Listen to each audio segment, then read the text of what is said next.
Good morning, I'm Father Simon. I recently did some research into how we listen. Most of the time we listen in order to respond to the speaker and to what is being said, to get our point over, because usually we think that our point is the correct one, the right one, and more important than what the other person is saying.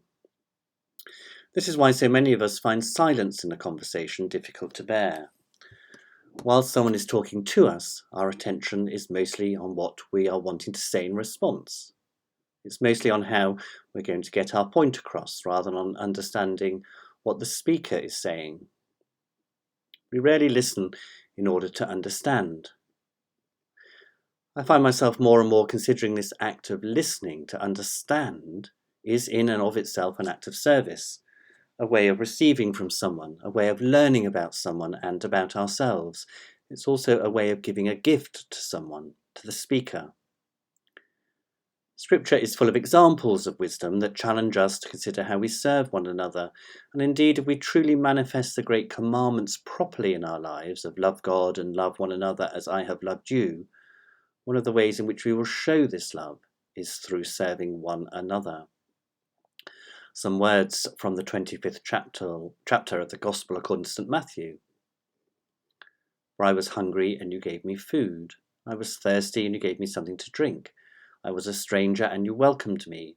I was naked and you gave me clothing. I was sick and you took care of me. I was in prison and you visited me. Then the righteous will answer him, Lord, when was it that we saw you hungry and gave you food, or thirsty and gave you something to drink?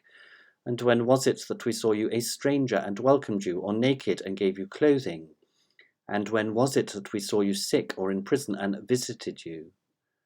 And the king will answer them, Truly I tell you, just as you did it to one of the least of these who are members of my family, you did it to me. Today is Maundy Thursday. In churches all over the world, Christians will enact the washing of feet, emulating the scene of Jesus washing the feet of his disciples at the Last Supper. It's an act that reminds us that we're called to serve one another. It's very easy for us as Christians to become insular and inwards focused. Often our own needs, especially our emotional needs, are where our hearts are centered. We talk a lot about our own personal relationship with God, with Jesus, with Mary. We attend church, hoping we might feel a little bit better about life, about our trials and tribulations, perhaps even be healed of something deeply burdensome. And there is, of course, nothing inherently wrong with this, but it's only part of the story, half of the story, part of what it means to be a Christian. Jesus' act of washing the feet of the disciples leads into the greatest act of self-giving, the greatest act of service, his willing walk to the cross. It's the summation of a life of service and of challenges to the peoples of his time, challenges that remain the same for us today. We are called to serve, like it or not, to serve one another, to serve the needy, to serve the sick, to serve the poor, to serve the lost. And if we're honest, it's hard work. The French saint St. Vincent de Paul says this, You will find out that charity is a heavy burden to carry, heavier than the kettle of soup and the full basket. But you will keep your gentleness and your smile. It is not enough to give soup and bread. This the rich can do.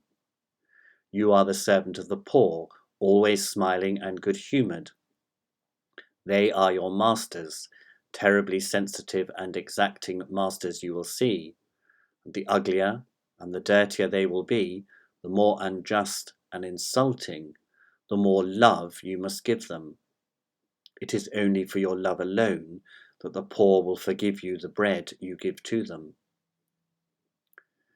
Without a doubt, the most important form of service is to show the beauty and power of Christ, born of Mary, Son of God, to the entire world, preaching the gospel of good news. But Jesus washed his disciples' feet, a practical act. He gave them his body and his blood, also a practical act. We are called to practical acts of service, to feed the hungry, to clothe the naked, to comfort the sad and lonely. We are called to stand up for the oppressed, to challenge those who lie and those who seek to destroy others. We are called to challenge the hypocrites and the manipulators. We are called to seek justice for our sisters and brothers whose lives are blighted by unjust rulers and unjust structures within society. We are called to serve the world by caring for creation, not just for our own needs, but for generations to come, and because of the inherent worth and beauty of flora, fauna, bird, animal, and insect. We are called to be men and women who listen, not to reply and get our point over, but to understand what God requires of us in any 1 second, in any 1 minute, in all aspects of our lives. The washing of the feet of the disciples was an act of profound humility.